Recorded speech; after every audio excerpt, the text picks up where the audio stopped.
So let me talk about this because this is pretty much your outcome. This is like the saving grace in this spread. Both amazing cards, okay? The Ace of the Ace of Feathers. This is the Ace of Swords, okay? Understanding. And this is not about understanding how something works, understanding how events transpired, understanding what happened. It's requiring you to look at things from a different perspective with the Hangman. Okay, looking at life upside down. So, one of the things that I was taught about my job, which my main job, was a lot of the times we are very quick, when someone gives us a piece of information, we're very quick about tearing it apart, dissecting it, and proving it wrong, right? The way our mind works. And in using the scientific method, we want to test theories, test hypotheses, and we want to, given a fact, we think of all the ways in which it could be false. But the work that I'm doing right now is the opposite of that, because given a piece of information, we think about all the ways in which it could be true. So we operate under the assumption that it could be true. And then we ask questions around it to either debunk it or to prove its truth. And so I feel like there's a lot to be said here about a situation where you understand it, you understand how it works, you understand what it encapsulates, you understand what it's about. But it's really forcing you to look at things from a different perspective and really questioning, do you know all there is to know about the situation? Is there something that you're overlooking? With this Ace of Feathers, this is almost like, the goat is really cute, right? Like in this depiction, he's very adorable, but he's also got his head held up. It's like turning up your nose at something. It's like being a little bit, I want to say, presumptuous, and being a little bit like, oh, I already know that. So it's really asking you, is there something that you might possibly overlook? Is there something about this situation that you're not 100% aware of? Is there some missing information that could potentially dissuade you from a specific course of action or a specific opinion? Is there some major piece of information that could turn this situation around? Because I feel like at the very last moment, there's going to be something coming into the picture that will turn the situation around. A last piece of information, a last ditch attempt, because I feel like somebody is trying to communicate with you. And then I also feel you could also be dealing with somebody who you're trying to communicate with, and they're like, I already know everything. So they could appear very haughty, very like a know-it-all, or very much like very fixed in their opinions. They've got their minds made up and nothing can persuade them otherwise. And I feel like at the very last minute, it's like a very last ditch attempt to turn a situation around. Okay? It brings about clarity. It slashes through all these assumptions and presumptions we have about the situation or the person. And then I also feel like it's going to throw a wrench in the works, because it's taking into account a factor, a piece of information that you have not thought about prior. And because of that, it turns the situation around. Okay. I do feel it's for the better. I don't feel that you have to worry about that. There is another message or there was another image that came through when I was shuffling. So let me talk about it really fast, because I feel like it's echoing the same theme, but maybe it might apply for some of you. I see this baby. He's a little boy. He's a toddler, like really young toddler. So, he's at an age where he can crawl around and can make noises and stuff, right? So like probably around 2 or 3. He's sitting on a couch, and it zooms into him sitting on a couch, and he's so adorable. And I'm kind of seeing his profile. He's looking this way, okay? He's on the couch, and mom and dad are kind of walking past him, walking back and forth, possibly packing, maybe moving, renovating the house. Either way, they're very busy. They're walking back and forth. And he's looking at all this activity around the house. He's looking at mom and dad pacing back and forth. And he's confused. You know, he's just like, why does it feel so tense in here? Why does it feel so busy? Why is why do they both seem so worried? So keep in mind, his whole world revolves around his mom and dad, okay? So babies are designed in such a way that, you know, they recognize their caretakers. They recognize the person that will feed them, the person that will tuck them into bed, the person that will protect them from harm. So, you know, it's an evolutionary development where in utero, they recognize their mother's voice, their father's voice, if the father's in the picture. Um, and they recognize, you know, for sheer survival instincts, they recognize faces that of the people that will take care of them. And so he's looking at the faces of his parents, and I don't see their faces. I just see them kind of like walking back and forth near him, and they seem worried, they seem distressed, and he's just like, he feels anxious, but he's a baby, he doesn't know why. And then he's kind of scared a little bit. He feels uncomfortable, he feels scared, so he reaches his arms up. And when babies do that, it means they want comfort. They want to be held. They want to be close to you. They want to either soothe themselves or even sometimes soothe you. And mom and dad is just walking back and forth. They're too busy and wrapped up in their own things, and they don't notice that he's crying for attention. So he does that, and then he gets ignored, and then he, you know, starts making noise with his mouth, and he gets ignored, and then he starts crying. But I don't hear any noise. I don't hear any sound. I don't hear the sound of the child crying. I just saw this scene where there's a situation that where somebody is like reaching out, trying to contact, trying to communicate. They might not have the vocabulary in which to communicate with you. And so the scene cuts out. So I feel as if it's asking you, you know, is there somebody in your life that you're not giving enough attention to? And, you know, God forbid, I don't think it's like a toddler, but I feel like it's somebody who is not able to communicate, who might not have the vocabulary, who might not have the linguistic skills, who might not be mentally aware of their needs and their wants. They just know that they feel uncomfortable. They just know that they want to break the silence. They just want attention. They just want you to focus on them. And you're very busy going about your day. This is where I feel like, you know, you feel like the other person might be a little bit melodramatic, but I feel like you're dealing with someone who's very deeply intuitive and very deeply sensitive as well.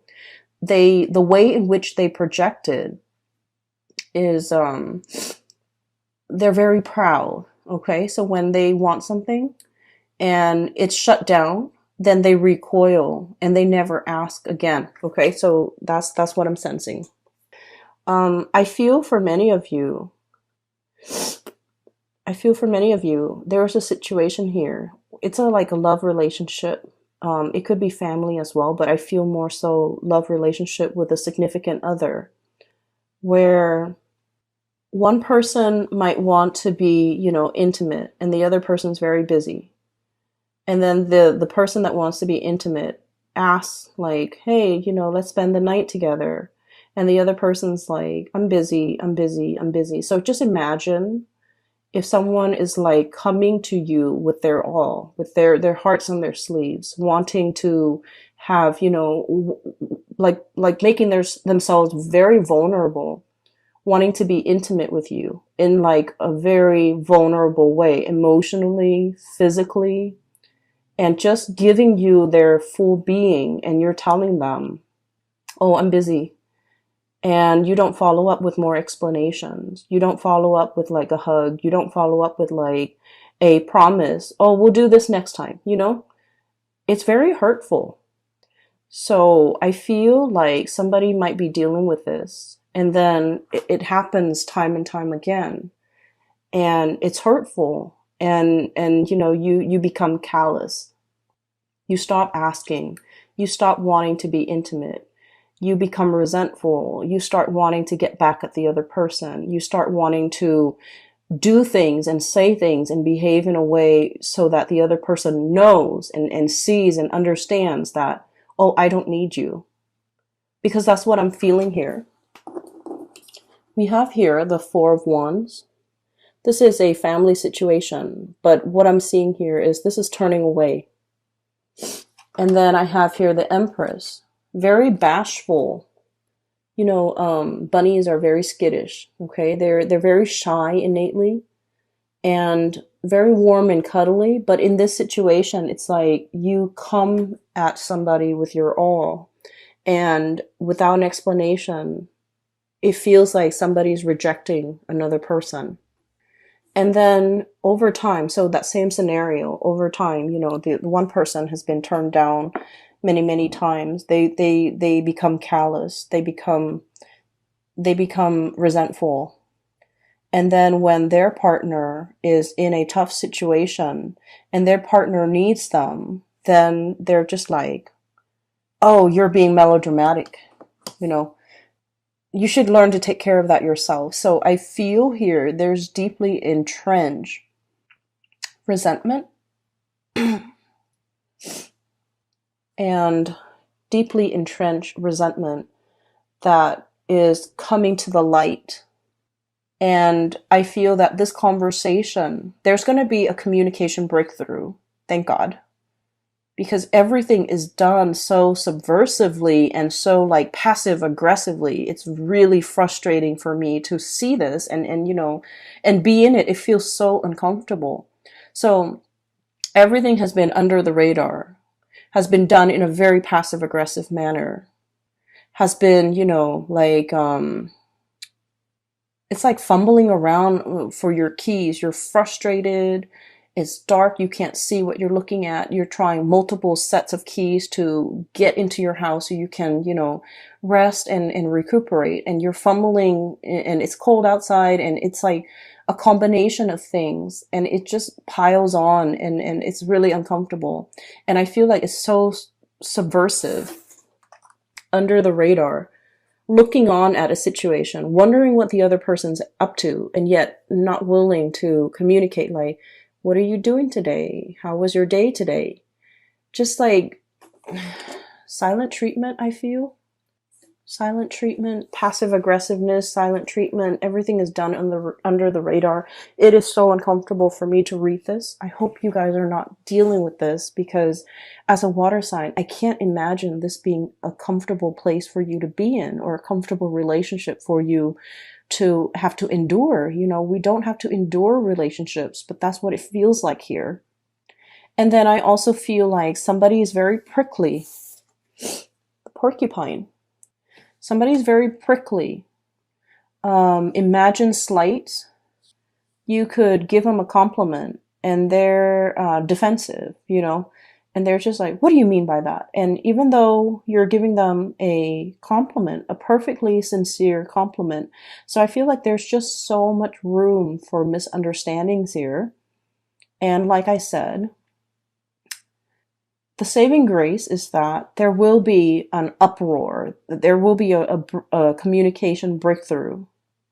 And the moment when this happens, I just would urge you to let them talk, hear them out. Let the stream of consciousness pour out, because you're dealing with a situation where it's not just about one thing that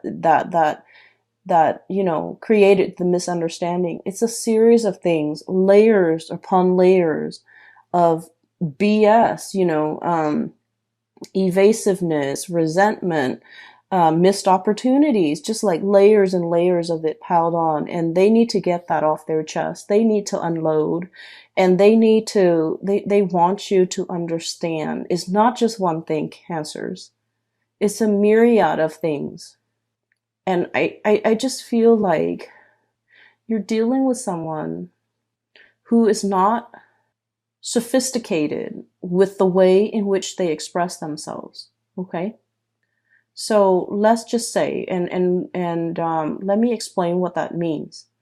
I don't want cross watchers to get offended, but this is what I want to say, especially if you're a cross watcher and you're a fire sign. Lack of sophistication when it comes to communication.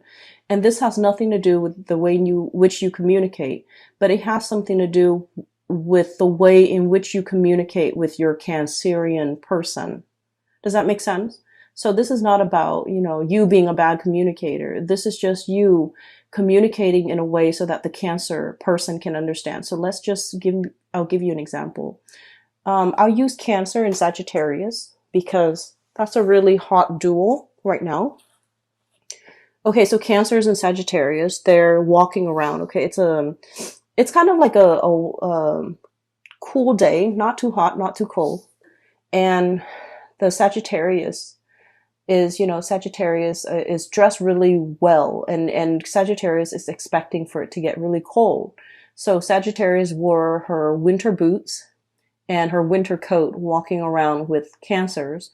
Cancers, of course, checks the weather and knows that it's not going to be too hot. So Cancers is dressed appropriately, sneakers, a light jacket, and, is feeling really comfortable. And then Sagittarius is walking around, getting a little bit hot, getting a little bit warm under the collar, and they're realizing that their boots is not appropriate, and they're realizing that it's hurting their feet, and they're realizing that their wool socks is burning up. And so they're getting frustrated, and everything is just, it seems like because of their own physical discomfort, everything that day just becomes bad. Okay. They could go to the nicest restaurant, and then Sagittarius is just frustrated and it's like, I don't like the food. I feel hot. I feel tired. My feet are uncomfortable. And so you feel like the Sagittarius person is very melodramatic, and the Sagittarius person doesn't want to ruin the fun, doesn't want to say, let's go home. Doesn't want to say it's like there are so many things. The Sagittarius person might not know what is really bothering them. And what is really bothering them could be as simple as, my shoes are too hot. My socks are too hot. I'm not dressed appropriately. I'm wearing this big coat and I just want to throw away this big coat so I can be comfortable.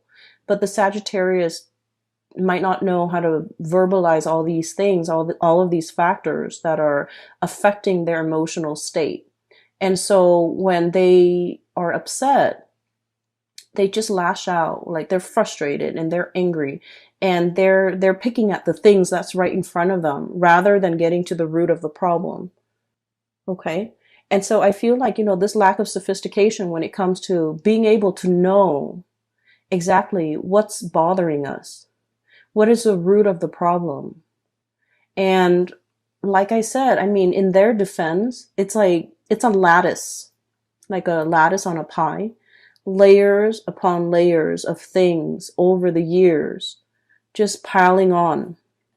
And, I feel like one person is not able to forget all of the slights, all of the hurts, all of the rejection, all of the times in which the other person made us feel this little.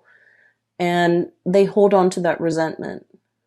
And so I do urge you to be patient with whoever it is that you're dealing with. And if you are a cross watcher, I do urge you to be very patient with your Cancerian person, because I feel like there's a very important conversation that needs to be had. Temperance, we have patience. Things are not always black and white, okay? Layers upon layers, okay? Things are not always just clear cut. Some people don't see things in black and white. Some people are just like, let's make allowances for gray areas. Let's, in the real world, things are rarely neatly compartmentalized in their equivalent parts like this. So this is sort of like, give and take. I say one thing, you say another. We both try to hear each other's side of the story and being patient as well. The stripes on the zebra helps it blend into its environment. Okay, so it's like being able to blend in, but also being able to put ourselves in another person's shoes. Okay, so I feel like this is what's coming through for you guys, and I have here no pentacle suit. So no news is good news on the financial front. And I feel like finances is going to be the least of your concern because you have a very important conversation that needs to be had with another person. And I do hope that you get it resolved. I do hope that the two of you can, at least in this moment in time, see eye to eye, understand one another, and approach this conversation with a lot of understanding, a lot of intention to try to understand, a lot of compassion, okay? And I pray that if you're dealing with this in a cross watcher, that they are also approaching this with a lot of compassion. But I do feel somebody's really pissed off. Okay. Very prickly, very defensive, and Five of Acorns. Melodramatic, okay? And just like they want to be heard so badly. And so, give them the time of day if you're dealing with them. Okay?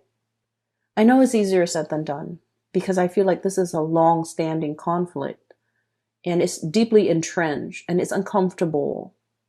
But, I had a situation where I had a major confrontation, and what I did ahead of time was to pray that both sides could reach an agreement that is favorable. And I kept that in mind during the confrontation. And at the end, everything worked out. You have to set the intention that both sides can, see the light, both sides can sympathize, and then both sides can come together with a lot of compassion during this conversation. And I feel like everything will work out, the best outcome for all, okay? The intention has to be set without expectations. So it's not about, I want to win this argument or I want them to see how much they've made me suffer. It's not about that. It's about, doing what's best for both parties and approaching a situation with compassion from both sides.